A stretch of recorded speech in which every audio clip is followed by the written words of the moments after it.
Bien-aimés du Seigneur Jésus-Christ à travers le monde et particulièrement au Congo, bonjour.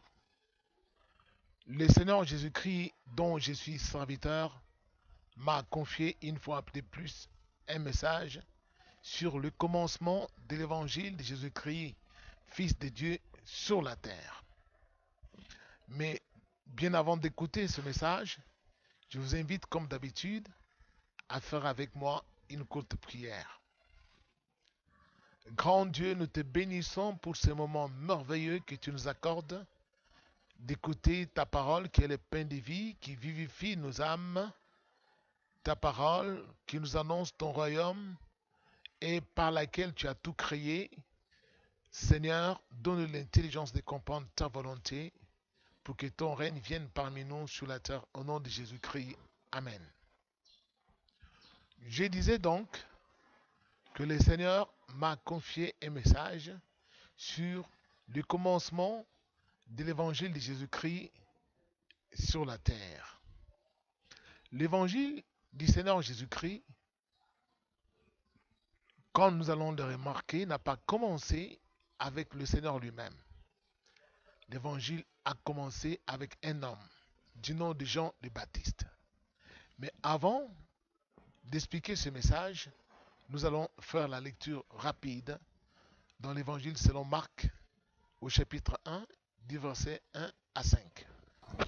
Commencement de l'évangile de Jésus-Christ, Fils de Dieu, selon ce qui est écrit dans le prophète Ésaïe.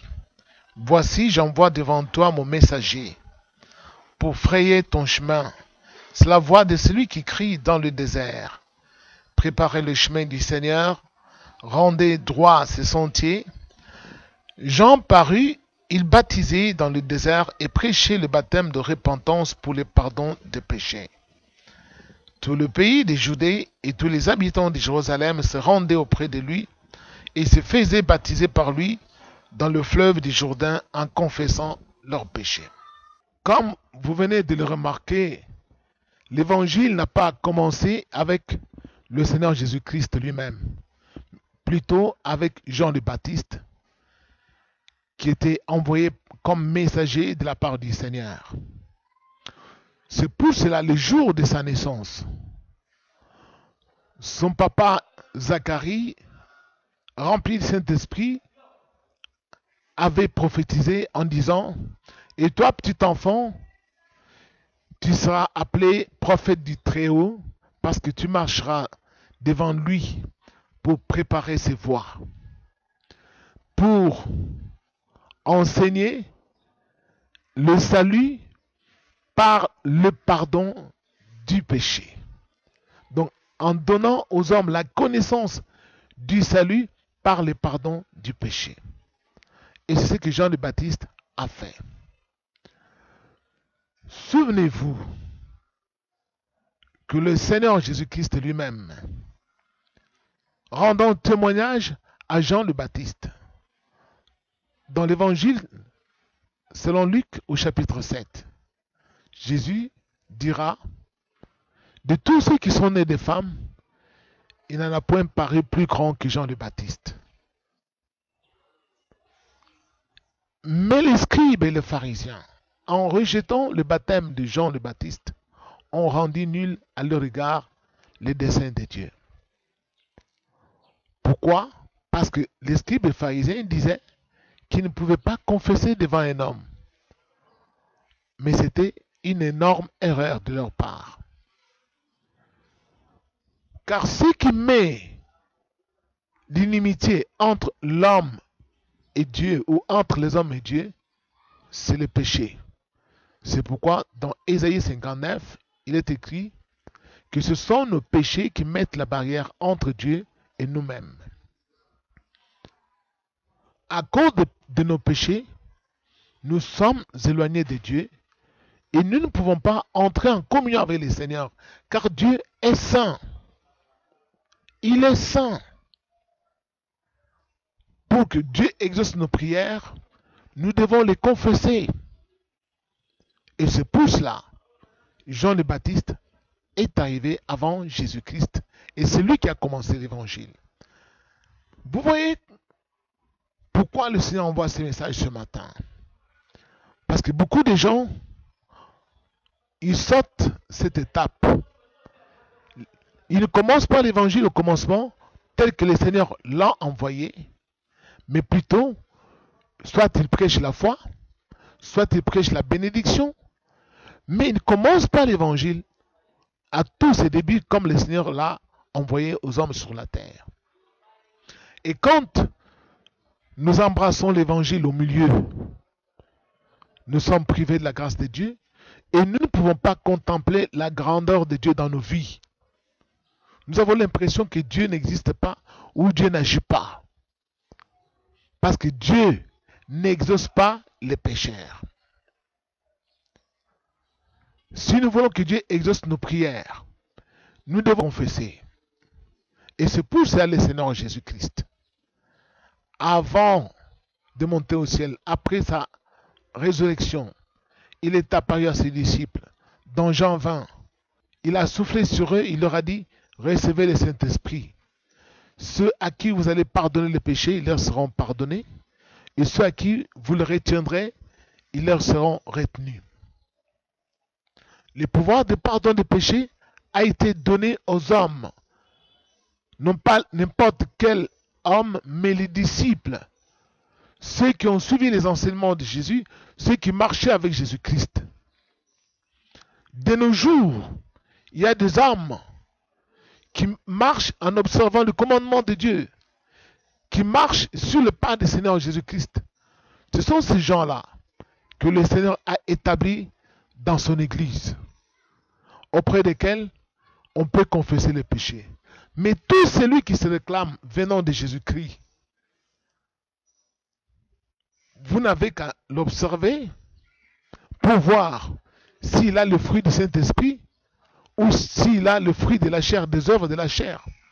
Dans Galates chapitre 5, il est décrit clairement comment nous pouvons connaître le fruit du Saint-Esprit, comment distinguer celui qui a l'Esprit de Dieu, qui est plein d'amour, qui est plein d'humilité, qui est plein de patience, de douceur, qui a l'esprit de sacrifice, qui a la miséricorde. Et ceux qui n'ont pas l'Esprit Saint, qui font l'œuvre de Dieu dans la chair, ils ont l'orgueil, l'amour de l'argent, la cupidité, la méchanceté, la colère, l'impudicité. Pourquoi Dieu a énuméré tout cela? C'est pour que nous puissions connaître qui appartient à Jésus et qui ne lui appartient pas. Si nous confessons nos péchés devant ceux qui n'ont pas le Saint-Esprit, ne soyons pas surpris lorsque, après avoir confessé, tous nos péchés que nous avons confessés sont connus dans nos quartiers, sont connus dans nos familles, sont connus dans notre cité. Pourquoi? Parce que l'homme ou la personne devant laquelle nous nous sommes trouvés pour confesser n'a pas été mandaté par le Seigneur et ne peut garder, en l'occurrence, le secret confessionnel. Bien-aimés du Seigneur, Dieu nous a donné le salut. Et ce salut est en Jésus-Christ. C'est pour cela, pour recevoir ce salut, les apôtres, à la personne de l'apôtre Paul, dans les Actes au chapitre 19, là il est écrit clairement que tous ceux qui avaient cru à l'évangile prêché par Paul et Silas venaient confesser leurs péchés et venaient déclarer tout ce qu'ils avaient fait.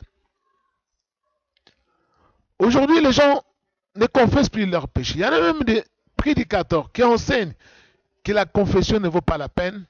Il faut seulement croire, c'est la foi qui sauve. Mais celui qui nous a enseigné la foi a dit, la foi vient de ce qu'on entend vient de la parole de Dieu. Qu'est-ce que c'est puis la parole de Dieu? La parole de Dieu dit qu'il faut préparer les voies du Seigneur. Si on veut recevoir le salut qui vient de Dieu, il faut préparer les voies de nos cœurs. Il faut confesser nos péchés devant les hommes mandatés par le Seigneur, qui ont le Saint-Esprit. Et ceux qui l'ont fait ont vu Dieu se manifester dans leur vie. Et même en songe, Dieu peut vous apparaître, vous montrer comment, après la confession, si vous avez confessé devant celui que lui a mandaté, vous verrez ce genre de rêve, par exemple.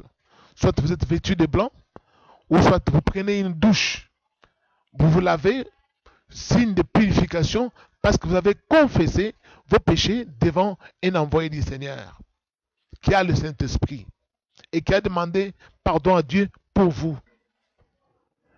Et c'est pour cela, le Seigneur, par la bouche de l'apôtre Jacques, Jacques qui a écrit aux 12 tribus d'Israël, il leur a dit, confessez vos péchés les uns aux autres, priez les uns pour les autres, afin que vous soyez guéris. Pourquoi il a demandé cela? Parce que Jacques plutôt, connaissait que pour recevoir le salut qui vient de Dieu, il faut que l'on puisse confesser nos péchés. Dans l'Ancienne Alliance, dans le livre des Proverbes, au chapitre 28, au verset 13, là, il est écrit que celui qui cache ses transgressions ne prospère point. Mais celui qui les avoue et les délaisse obtient miséricorde. Et même l'apôtre Jean, dans sa première épître, au chapitre 1, l'apôtre Jean dit, si quelqu'un dit qu'il marche dans la lumière, mais qu'il ne dit pas la vérité dans sa bouche, il ne marche pas dans la lumière. Il est menteur. Mais si nous confessons nos péchés, Dieu est fidèle, il est fidèle et juste pour nous les pardonner, et le sang de Jésus, son Fils, nous purifie de tout péché. Mais si nous disons que nous n'avons pas de péché, nous faisons Dieu menteur. Beaucoup de gens aujourd'hui refusent de confesser les péchés. Parce que Satan, qui a introduit les mercenaires dans l'œuvre pour torpiller ces messages importants sur la confession, pour décourager les gens, a fait que les gens pensent que s'ils confessaient eux-mêmes, Dieu leur pardonnerait. Non. Le pouvoir de pardonner les péchés a été donné aux hommes que le Seigneur Jésus-Christ a établis dans son Église et qui ont le Saint-Esprit.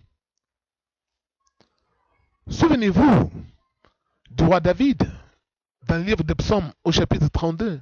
David dit, oh Dieu, je t'ai avoué mon péché, je t'ai fait connaître ma transgression. J'ai dit, je ne cacherai pas ma faute. Et tu as effacé le poids de mon péché. Et David dira qu'ainsi tout homme pieux prie. Même si les grandes eaux débordent, elles ne l'atteindront nullement. Les grandes eaux, c'est quoi? Ça peut être des calamités, ça peut être des cataclysmes naturels qui peuvent s'abattre sur nous à cause de la colère de Dieu, par les péchés que les hommes commettent. Des troubles peuvent surgir dans notre vie, dans notre pays, dans notre monde. Mais si on a confessé ces péchés, le Seigneur nous prendra sous sa protection. C'est pourquoi le Christ nous a donné le ministère de la réconciliation. Et il est écrit que Dieu était en Christ, réconciliant le monde avec lui-même. Nous faisons office d'ambassadeurs pour Christ, pour réconcilier les hommes avec Dieu. Et Dieu a mis en nous la parole de la réconciliation. Je vous en supplie, comme Paul a dit, mes bien-aimés frères à travers le monde, soyez réconciliés avec Dieu en confessant vos péchés. N'hésitez pas un seul instant. Dieu nous a envoyé ce message parce qu'il veut nous sauver. C'est pour cela, bien-aimés, le message que le Seigneur envoie ce matin, c'est le message de Jean le Baptiste. Que chacun s'examine, entre en son dedans et cherche le vrai serviteur qui a le Saint-Esprit et confesse ses péchés. Voici le message que Dieu a envoyé aujourd'hui.